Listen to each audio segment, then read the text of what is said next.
ഈ ചോദ്യത്തിന് കാലത്തിന് ഉത്തരം പറയാൻ പറ്റും. പക്ഷെ തുടക്കം സതീശന്റെ തീരുമാനങ്ങൾ അദ്ദേഹത്തിന്റെ കയ്യിൽ നിയന്ത്രണം വയ്ക്കുന്നത് തന്നെയാണ്. ഒന്നാമത്തെ കാര്യം, ഇപ്പോഴത്തെ അവസ്ഥയിൽ ഏറ്റവും നിർണായകമായ വകുപ്പ് ധനവകുപ്പാണ്. പൂച്ച വെറ്റി കിടക്കുന്ന ഖജനാവ് എന്നൊക്കെ പറയുന്ന അർത്ഥത്തിൽ വരുമാനത്തിനേക്കാൾ വളരെ കൂടുതൽ ചിലവാകുകയും കഴിഞ്ഞ 10 വർഷം കൊണ്ട് കടം 4 ഇരട്ടിയോ 5 ഇരട്ടിയോ ആയി വളരുകയും ചെയ്തു. ആ ഒരു ഘട്ടത്തിൽ കേന്ദ്രത്തിന്റെ സമ്മർദ്ദം കൂടി വരുമ്പോൾ കേരളത്തിന് മേൽ തീർച്ചയായും സാമ്പത്തിക ഞെരുക്കമുണ്ടാകും എന്ന് തീർച്ചയാണ്. പക്ഷെ അക്കാര്യത്തിൽ ചില വിഷൻ ഉള്ള ആളാണ് സതീശൻ എന്നാണ് അദ്ദേഹം അവകാശപ്പെടുന്നത്.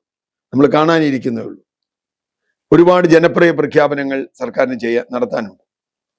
ആ ജനപ്രിയ പ്രഖ്യാപനങ്ങൾ കൂടി നടത്തി വരുമ്പോൾ എത്രത്തോളം സാമ്പത്തിക ഭാരം വരാം, അതൊരു നിർണായകമായ ചോദ്യമാണ്.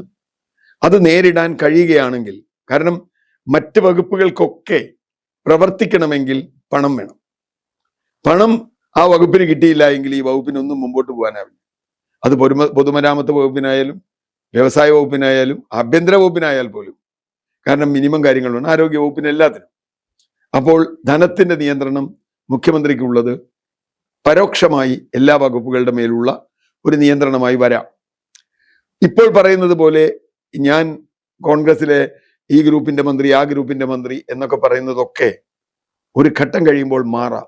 കാരണം ഭരണം നന്നായി മുമ്പോട്ട് പോവുകയാണെങ്കിൽ മുഖ്യമന്ത്രിയും മന്ത്രിമാരും തമ്മിലുള്ള ബന്ധം ഗ്രൂപ്പ് ബന്ധമല്ല, ഭരണബന്ധമാണ്. അല്ലെങ്കിൽ ജനങ്ങൾ ചിരട്ടത്തടിക്കും. കാരണം ഗ്രൂപ്പ് കളിക്കാനല്ല നിങ്ങളിവിടെ തെരഞ്ഞെടുപ്പ് അയച്ചിട്ടുള്ളത്, നിങ്ങളെ ഭരിക്കാനാണ്. അതുകൊണ്ട് ധനവകുപ്പ് എന്നത് ഉപയോഗിച്ച് മുഖ്യമന്ത്രിക്ക് ഇവരെയൊക്കെ പലതരത്തിൽ നിയന്ത്രിക്കാൻ കഴിയും. മുഖ്യമന്ത്രി ഏറ്റെടുത്തിട്ടുള്ള മറ്റൊരു വകുപ്പ് തുറമുഖമാണ്. അത് വലിയ പ്രശ്നമല്ല. അത് അദ്ദേഹത്തിന് ചില സാധ്യതകളുണ്ട്, ചില രീതികളുണ്ട്, അതിലേക്ക് അദ്ദേഹം പോകുന്നുണ്ട്. PRD അതുപോലെയുള്ള വകുപ്പുകൾ അദ്ദേഹം ഇപ്പോഴും കൈവശം വയ്ക്കുന്നു. അതൊക്കെ നല്ല കാര്യം. PRD കഴിഞ്ഞ ഭരണത്തിൽ ഏറ്റവും കൂടുതൽ ചീത്തപ്പേര് കേട്ട വകുപ്പാണ്. ഒരാളുടെ ഫുൾ ഫിഗർ മാത്രം കാണിച്ചിട്ടുള്ള ഒരു ഇത്. അപ്പൊ തീർച്ചയായിട്ടും എങ്ങനെ സതീശൻ ഭരണം മുമ്പോട്ട് കൊണ്ടുപോകും, എങ്ങനെ വാഗ്ദാനങ്ങൾ പാലിക്കും എന്നുള്ളതാണ്. രണ്ടാമത്തെ കാര്യം, എല്ലാ മന്ത്രിമാരെ സംബന്ധിച്ചിടത്തോളം പ്രാഥമികമായി അവരുടെ വകുപ്പ് അവർ നന്നാക്കണം എന്നുള്ളതാണ്. മുഖ്യമന്ത്രി പറഞ്ഞിട്ട് കാര്യമില്ല, വകുപ്പ് നന്നാക്കണം. വകുപ്പ് നന്നാക്കണം എന്ന് അവർ ഓരോരുത്തരും തീരുമാനിച്ചാൽ ഓരോ വകുപ്പും നന്നാവും. ഇതിൽ പലരും നല്ല പരിണിത പ്രജ്ഞരാണ്. ഇപ്പോൾ രമേശ് ചെന്നിത്തലയാണെങ്കിലും സണ്ണി ജോസഫ് മന്ത്രിയായിട്ടില്ലെങ്കിലും കാര്യങ്ങൾ നന്നായി അറിയുന്ന ആളാണ്. അനിൽകുമാർ റവന്യൂ നന്നായി കൈകാര്യം ചെയ്യാൻ കഴിയുന്ന ആളാണ്. അതുപോലെ K മുരളീധരൻ വളരെ കഴിവുള്ള, തെളിയിച്ചിട്ടുള്ള ഒരാളാണ്. അങ്ങനെ പുതുമുഖങ്ങളും പരിചിതരും ചേർന്നുള്ള ഒരു മന്ത്രിസഭ. ആ മന്ത്രിസഭയ്ക്ക് നന്നായി പ്രവർത്തിച്ചാൽ മുമ്പോട്ട് പോകാൻ കഴിയും.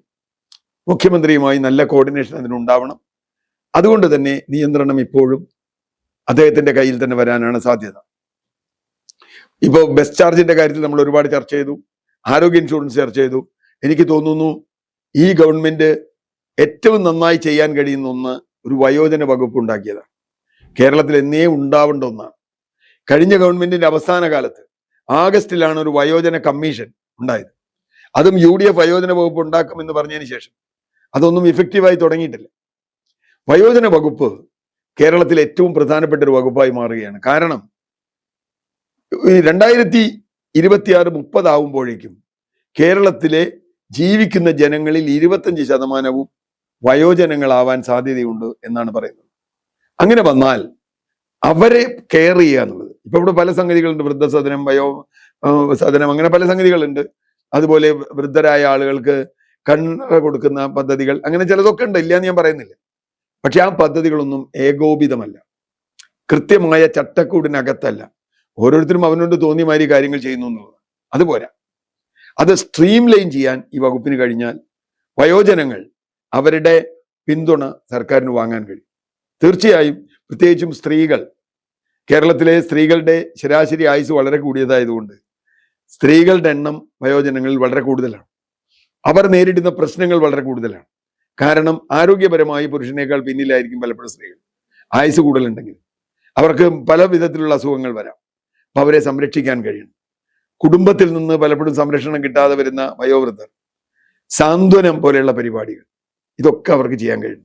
ഇതിനോടൊപ്പം തന്നെ നേരത്തെ പ്രഖ്യാപിച്ച വയോജന കമ്മീഷൻ അത് ഒരു അർദ്ധ സ്റ്റാറ്റ്യൂട്ടറി ബോഡിയായി പ്രവർത്തിക്കുകയും ഇവരുടെ പരാതികൾ കേൾക്കാനുള്ള സംവിധാനമാവുകയും ഇഫക്റ്റീവ് ആവുകയും ഇത് തമ്മിൽ നല്ല കോർഡിനേഷൻ ഉണ്ടാവുകയും ചെയ്തത് നല്ല വകുപ്പാണ്.